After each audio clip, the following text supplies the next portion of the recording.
섹스라는 말과 성이라는 말을 참 많이 혼돈해서 써요. 성과 섹스를 굉장히 많이 혼돈해서 쓰는데 성, 섹스 대부분 이렇게 알아요. 우리는 대부분 이렇게 가다 보니까 뭐냐면 성에 관련되어 있는 부분과 섹스, 이 섹스는 성에 대한 행동이에요. 그래서 우리는 성적 행동, 성행위라고 그래요. 성이라고 하질 않아요. 근데 사람들은 성하면은 뭐라 그래요? 성하면 섹스인 줄 알아요. 그래서 우리는 통상적으로 이 성과 섹스를 같은 말을 씁니다. 근데 엄격하게 달라요.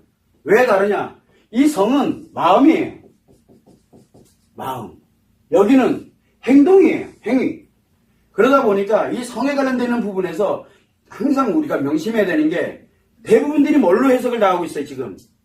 성을 섹스로 다 해석하고 있거든요. 이렇게 생각하면 돼. 심리는 마음하고 심리가 작용하는데 심리는 뭐가 있어요? 인식이 있고 기억이 있고 표현이 있습니다. 마음과 심리는 이렇게 돼 있어요. 심리가 이렇게 만들어져 있어요. 자, 여기에서 행동은 뭐예요? 행동은 표현에서 하나 일부분이에요. 행동이에요. 행동에 심리가 있나요, 없나요? 행동에 심리 있어요, 없어요? 행동 심리. 뭐가 좀 이상하죠? 왜 그럴까요? 인식 심리, 기억 심리, 표현 심리, 세 개의 심리가 마음에서 작용을 하고 있는데 여기에 하나인 요 행동을 가지고 마음과 심리를 다 해석하려고 하면 해석되겠어요? 자, 이렇게 한번 해보죠.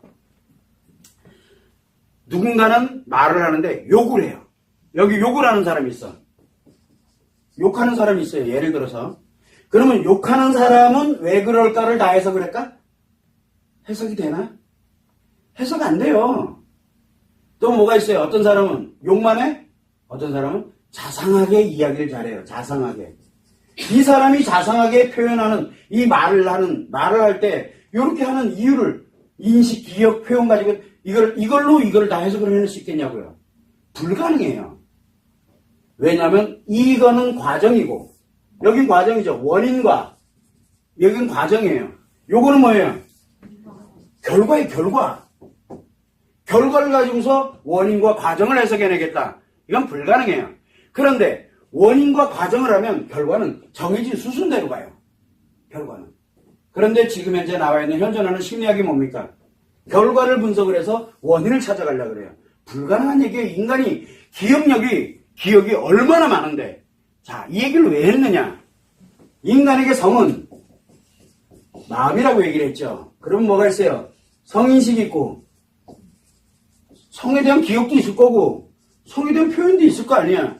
이 중에서 방금 얘기했던 섹스는 성행위, 즉 성적 행동을 얘기를 하고 있어요. 성적 행동, 여기에서 성적 행동이 나옵니다. 행동이 섹스로 나와요. 섹스를 가지고서 이거를 다 해석해내겠다? 뭐가 좀 이상하죠? 제가 섹스 행동을 요렇게 했어. 손을 요렇게 만졌어. 그럼 그거 가지고 그 사람의 성에 대한 모든 걸 다 해석해내겠다? 이거는 불가능에 가까운 얘기예요. 그런데 사람들은 뭐만 합니까? 이거를 분석하려고 그래요. 이거를.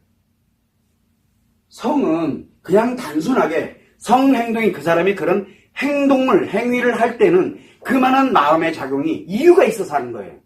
그런데 이유는 알려고 들지 않고 뭐만 해요? 행동만 얘기를 해요. 그래서 계속 행동법에 대한 얘기가 나와. 그러다 보니까 뭐가 되냐면 이 행동 자체에서 주로 많이 따지는 게 쾌락을 굉장히 중요시 여기는 거예요. 이 행동을 따지는 게. 그러다 보니까 이 쾌락 하나를 가지고 우리 인간에 관련된 마음을 다 해석을 해내려고 들어요. 그러다 보니까 아무것도 해석이 되는 거 없이 계속 행동만을 따지는 거야. 누구는 이렇게 행동한다, 누구는 이렇게 행동한다, 퍼센테이지 비율로 보니까 이렇더라. 지금 연구하고 있는 게 오로지 섹스만을 연구를 하고 있어요. 그런데 뭐가 빠져있냐면 이 성이 빠져있거든요. 성은 행동을 포함하고 있는 마음의 작용이에요. 이 성은. 왜? 마음 심자에 날성자를 쓰거든요. 이걸 마음의 작용이에요. 마음의 작용. 그런데 여기에서 말하는 이 섹스는 마음의 작용 중에 결과로 나타나는 극히 일부분이에요. 극히 일부분. 그런데 극히 일부분 가지고서 전체를 해석해내려고 되는 거예요. 왜? 성은 섹스와 같은 걸로 알거든요. 성은 전혀 달라요. 성은 굉장히 인간에게 성스러운 역할을 해요. 성스러운. 그런데 그거를 섹스의 관점에서 해석해버리니까 어떻게 돼요? 나쁜 역할을 해버리게 되는 형태가 돼버리는 거예요. 그래서 성을 사람들은 되게 나쁘게 인식을 하는데 우리가 늘 얘기를 하죠. 본성. 나쁜 거죠? 본성. 나쁜 거잖아요. 그죠? 여기도 성이 들어갔는데 실제 본성이 이것습니다. 나쁜 건데 여러분들 우리가 이름 얘기를 할 때 성을 쓰죠. 어떤 성 쓰는지 아세요? 어떤 성? 이 성 써요. 나쁜 거죠. 그죠? 여러분들 성은 나쁜 거야. 저는 김씨인데 그러면 김은 나쁜 거야. 성이잖아. 그런데 왜 그런 얘기할 때는 이렇게 안 쓸까요? 근데 영어로는 참 기가 막혀요. 성을 뭐라고 씁니까? 섹스로 씁니다. 그러니까 섹스가 전부인 줄 알아요. 왜냐하면 성적 행동, 이들은 이 용어가 없어요. 이거는 어디서 나오냐면 마음심에 관련된 건 동양사상에서 나오는 거거든요. 즉 감정문화에서 나오는 거예요. 서양문화에서 나오는 얘기가 아니에요. 그런데 우리는 뭘로 받아들입니까? 다 성은 섹스다로 받아들이는 거예요. 그러다 보니까 그 소중한 감정문화를 없애버리고 서양문화를 다 대체해버리는 거예요. 그냥요. 그러다 보니까 성은 섹스다라고 얘기를 하는 거예요.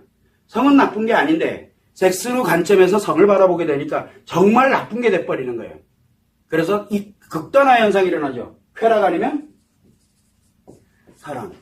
둘이 싸우고 난리가 났죠. 쾌락이냐 사랑이냐를 가지고 냅다 싸우게 만들어진 거예요. 말 하나 차이 가지고서. 그놈이 그놈인데 결국 무슨 얘기냐면 섹스를 가지고서 성 전체를 해석하려고 들지 마세요. 성의 섹스는 극히 일부분이기 때문에 결코 같은 게 아니라는 거. 이거를 여러분들이 늘 항상 알고 있어야 돼요. 왜냐하면 아주 작은 하나를 가지고서 전체를 해석하려고 들면 안 돼요. 그래서 섹스가 그 사람 마음의 전부다라고 생각하면 큰 착각이에요. 그 사람이 이렇게 행동했기 때문에 얘는 이래 라고 판단해서는 절대 안 된다라는 거예요. 그냥 결과치로 나온 거예요. 물론 결과치가 잘못됐으면 그 잘못된 데에서는 원인이 정확하게 나올 거고, 그러나 그것이 그 잘못됐다고 하더라도 그것이 그 사람 마음이다라고 얘기를 해서는 절대 안 된다는 거예요. 그걸 여러분들이 참고를 해주시면 됩니다.